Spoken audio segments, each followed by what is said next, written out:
महाराज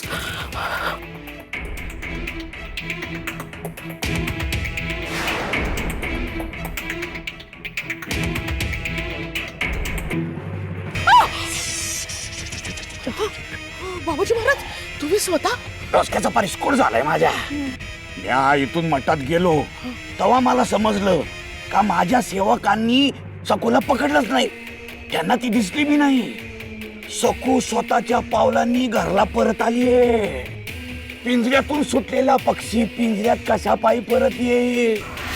तिच्या जीविताला धोका होता तरी बी ती परत आली. मनोरमे कशासाठी? कशासाठी बाबाजी महाराज? त्या गुप्तधनासाठी. त्या खजिन्याबद्दल तिला कळलं म्हणून. मनोरमे मला सांग ती कागद तुला कुठं मिळाले कसे मिळाले? ते दिघू परसदारी त्या सखूचं सामान जाळत होता त्यात होते. आपण मुळात सकूच्या खोलीत ते कागद कसे गेले? हो ते पंतांनी तिच्याकडे ठेवायला दिले असतील ना. ती फार विश्वासातली होती ना त्यांच्या. तू स्वतःच्या डोळ्यांनी बघितलं? पंतांनी तिला कागद दिले? बघितलं नाही ना? नाही ना? मग कशावरून सकून ते कागद चोरले नसतील? कशावरून ते कागद सकून वाचले नसतील? आणि कशावरून सकूला त्यामधून त्या खजिन्याचं गुपित कळलं नसल? अगं स्वतःच्या जीवाला धोका असताना ती पोरगी गावात घरात येण्याची हिंमत कशासाठी करेल? एवढी जोखीम पत्करलीच कशी काय तिनं? म्हणून मी तुला काय वाटतं?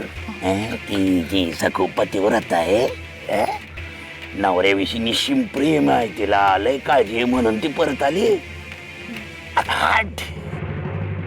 तुला सांगतो तुझी सून 10 पावलं तुझ्या पुढे.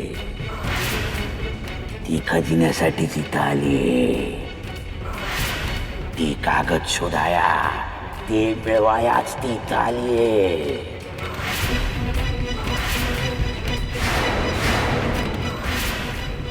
म्हणजे बाबाजी महाराज आपल्या आधी ती घबाडापर्यंत पोहोचणार?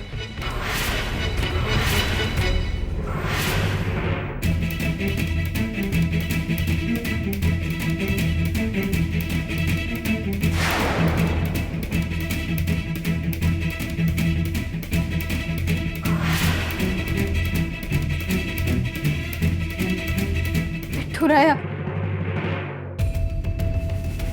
त्या जीवाभावाच्या गोष्टी होत्या रे माझ्या.